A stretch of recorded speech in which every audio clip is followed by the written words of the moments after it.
काफी उत्साहित हैं सब लोग बारामासा को सुनने के लिए। काफी ज्यादा, जब से हम यहाँ पे आए हैं तब से राहुल जी से मिलने के लिए बहुत सारे लोग आए, पर्सनली भी। सो I am sure Rahul ji यहाँ पे जो बताएंगे हम लोगों को वो इंस्पायरिंग होगा बहुत सारे तरीकों से, ना केवल उनकी खुद की जर्नी वो तो होगी ही होगी इंटरेस्टिंग, बट एक अपना बारामासा जो है वो उसको चला कैसे रहे हैं इतनी सारी कठिनाइयों के बावजूद। बहुत तरीके की कठिनाइयां हैं आज की तारीख में when you talk of media houses. So आज कुछ प्रश्नों के थ्रू, 4-5 प्रश्नों के थ्रू हम कोशिश करते हैं राहुल जी से बात करने की and to understand what is happening in the media world. I'm sure everyone is very, very interested to know, right, what's happening inside it. Rahul ji knows well. Thank you so much.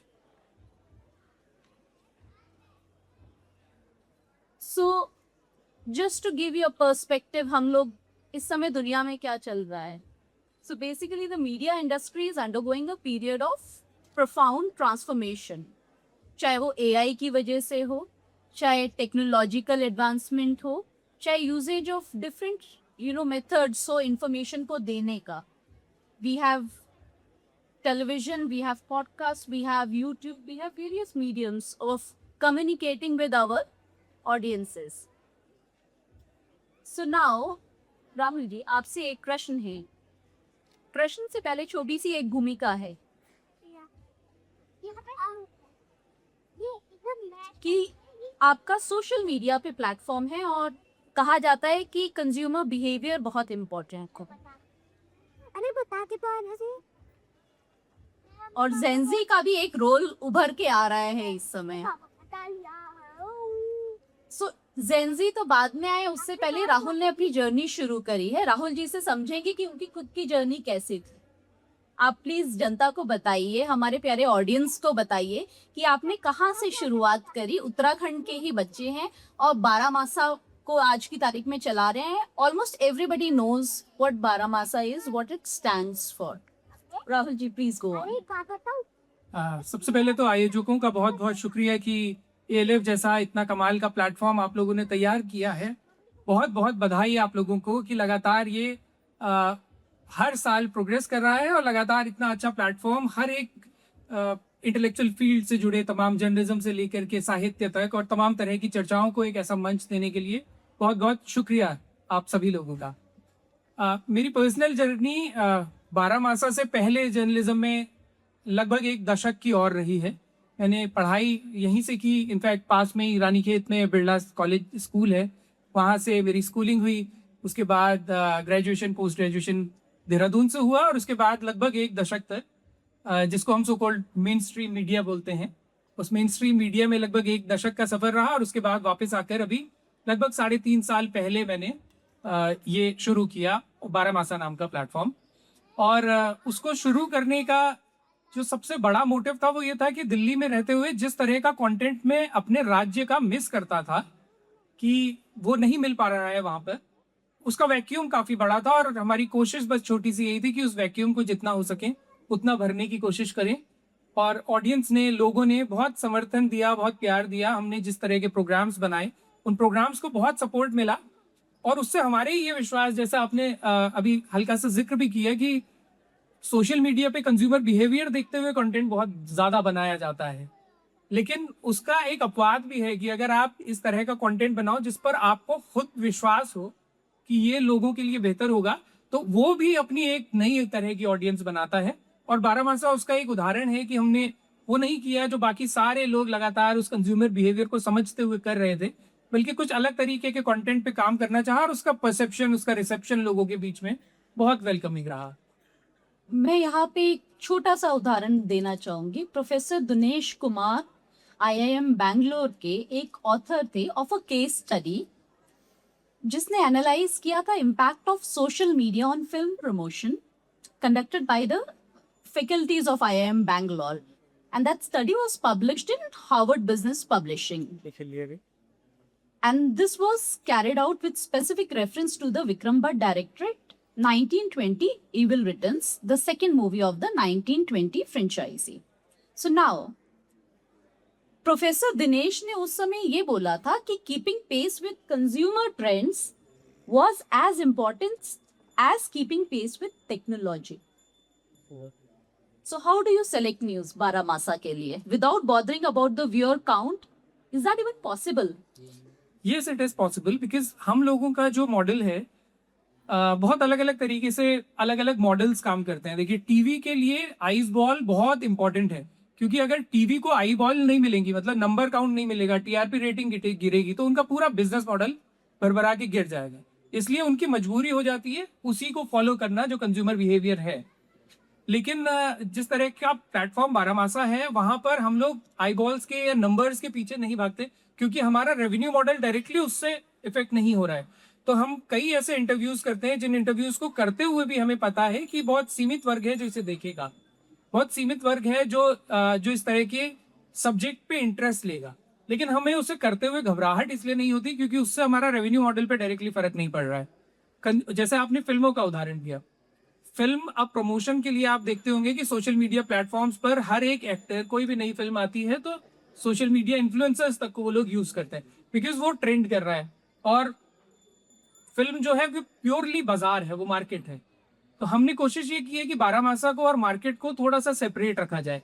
TV के लिए वो possible नहीं हो पाता. TV क्योंकि इतने बड़े संसाधनों के साथ चल रहा होता है कि उसको, या फिर अखबार इतने बड़े संसाधनों के साथ चल रहे होते हैं कि उनको बाजार से अलग करना बहुत मुश्किल हो जाता है. इसलिए उनके लिए कंज्यूमर बिहेवियर बहुत ही ज्यादा इंपॉर्टेंट हो जाता है, हमारे लिए उतना इंपॉर्टेंट नहीं होता. इसलिए जब हम लोग सेलेक्ट करते हैं कि किस तरह की न्यूज हम लोग करेंगे, तो हम लोग जो सच में पढ़ते थे कि जो हमने अपने जर्नलिज्म के दौर में पढ़ा कि न्यूज वैल्यू किसकी कितनी है, उस न्यूज वैल्यू को हम लोग अपने एडिट रूम में तय करके उसके हिसाब से चीजों को सेलेक्ट आज भी कर पाते हैं. वो टीवी वाली या बड़े संसाधनों से चलने वाले जो चैनल्स होते हैं, वो वाली मजबूरी काफी हद तक हम छोटे ऑर्गेनाइजेशंस में नहीं होती.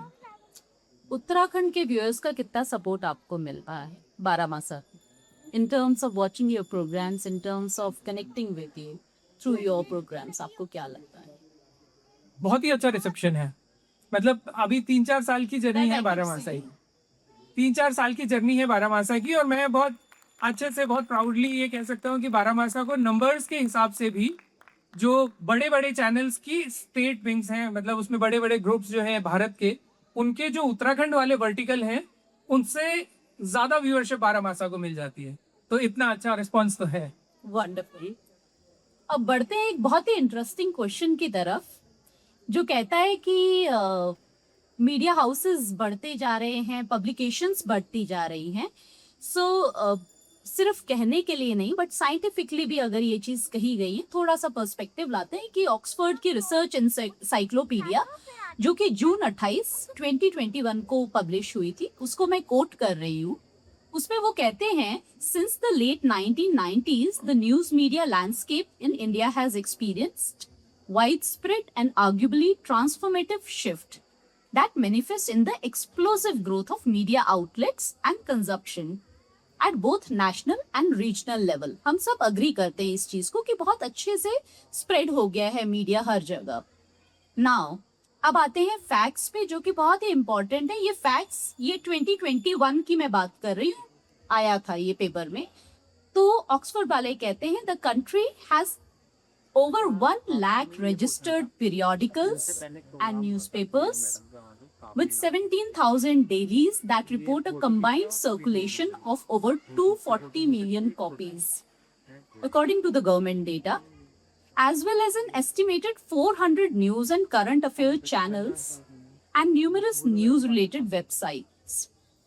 Yet, despite the existence of seemingly dynamic and expansive news landscape, many observers have expressed significant concerns about the fourth state, about the independence of the fourth state in the world's largest democracy.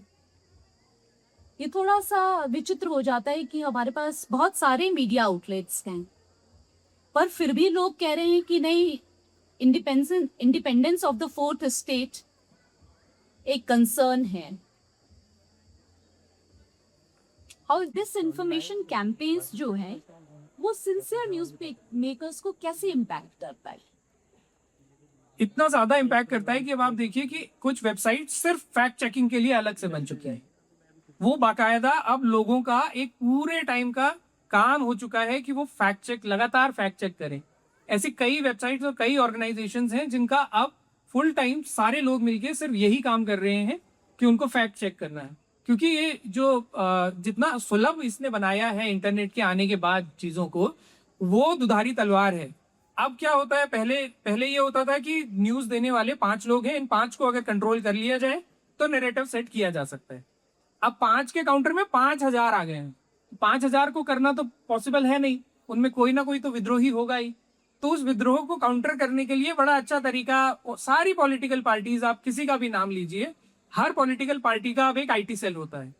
उस IT cell के लोगों को पूरे महीने की salaries दी जाती है और उनका काम यही होता है कि कोई भी ऐसी इंफॉर्मेशन जो उनके नैरेटिव को हार्म कर रही हो, उसके काउंटर में 10 फेक न्यूज मार्केट में छोड़ दी जाए। आप लोग उसको कैसे काउंटर करते हैं जब ऐसा कुछ आप लोग एनकाउंटर करते हैं कि भाई ये हो रहा है? आप लोगों को आई एम श्योर समझ आता होगा कि this is It always depends on the facts and circumstances of what the exact news is that is being circulated. अब ये आपको हर बार, मतलब इसका कोई एक तरीका नहीं है कि आप कैसे काउंटर करेंगे। हाँ जी। तो इसलिए आपके पास तरीका वही है कि आप एक इंफॉर्मेशन अगर कहीं है तो उसको वो आ कहाँ से रही है, वो किन सोर्सेस से आ रही है। इस मामले में कम से कम ट्रेडिशनल मीडिया जो है उसने अपनी इतनी साख तो अभी तक बचाई हुई है कि उस पर आप थोड़ा रिलाई कर सकते हैं।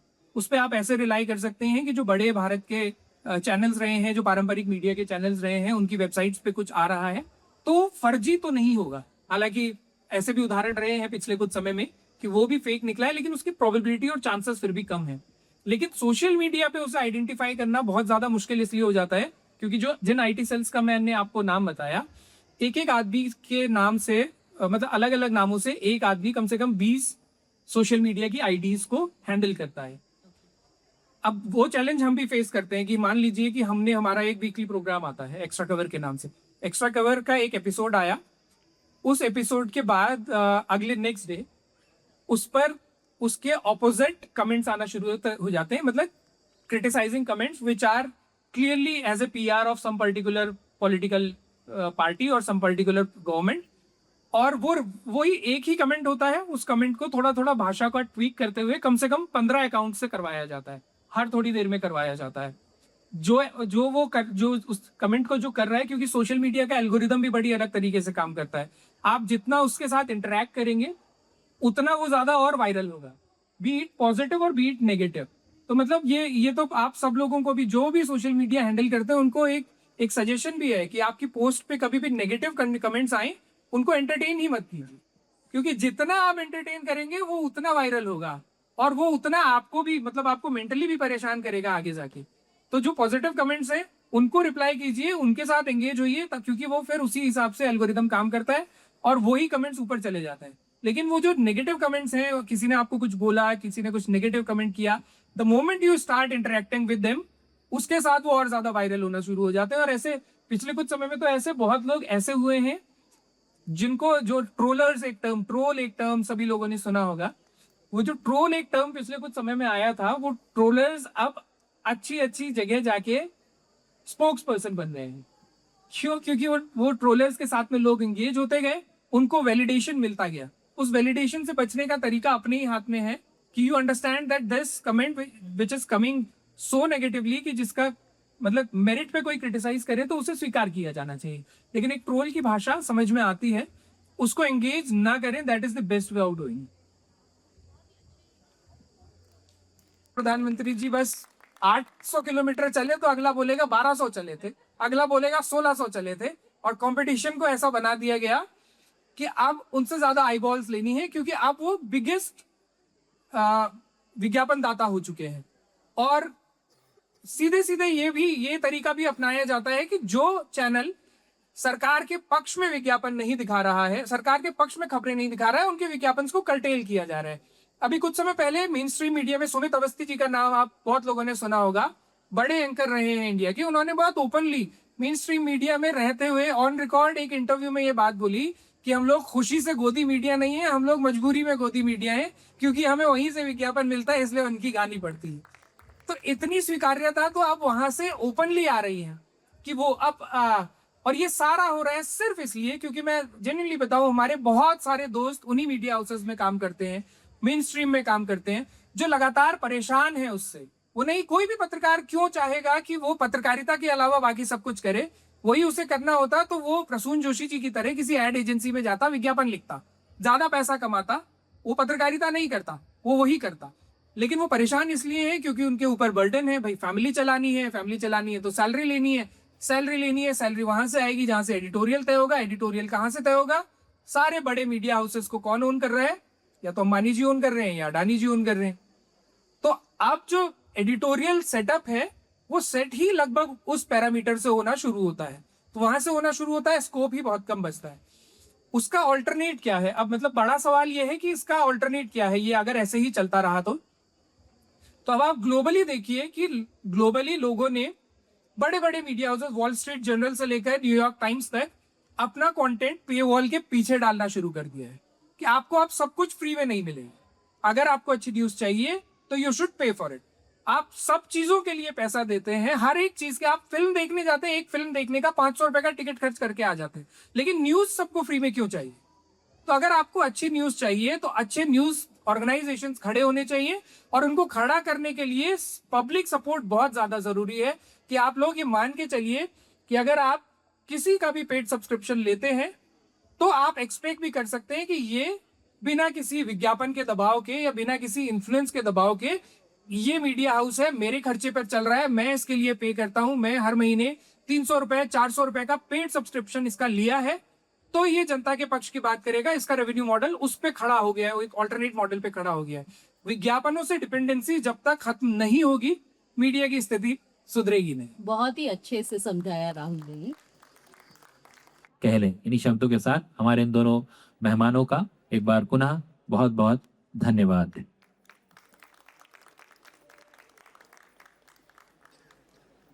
और इसी तरह ये अच्छी पत्रकारिता करते रहें और समाज की बुनियाद है वो, और उस बुनियाद को मजबूती प्रदान करते रहें। एक फोटोग्राफ प्लीज, आप लोग एक फोटोग्राफ के लिए प्लीज पोज कर लीजिए।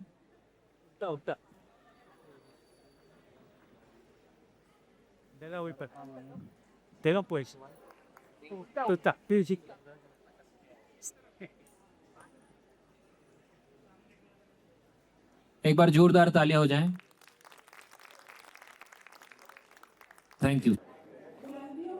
बहुत बहुत शुभकामनाएं, बहुत बहुत शुक्रिया अल्मोड़ा लिटरेचर फेस्टिवल के सभी आयोजकों का। और इस तरह की खूबसूरत पहल पहाड़ में होना, पहाड़ में देखना, उस जगह देखना जहाँ से कभी अल्मोड़ा अखबार निकलता था, उस परंपरा को आगे बढ़ाते हुए अल्मोड़ा लिटरेचर फेस्टिवल जैसा आयोजन इतने खूबसूरत लैंडस्केप में होना, बहुत बहुत बधाई और बहुत सारी शुभकामनाएं आने वाले हर वर्ष के लिए ALF की पूरी टीम को। Hi, I'm Shivani Azad here at Almora Lit Fest. A lovely experience. People who are interested to know about Almora, about Uttarakhand, the culture of Uttarakhand, the writers, the academicians, the researchers, the poets, the social workers, the people who are contributing in the formation of Almora should certainly visit this fest. This is the third year of Almora Lit Fest. We also call it ALF with Love. I hope everyone enjoyed here just the way we did. Thank you so much, Team ALF.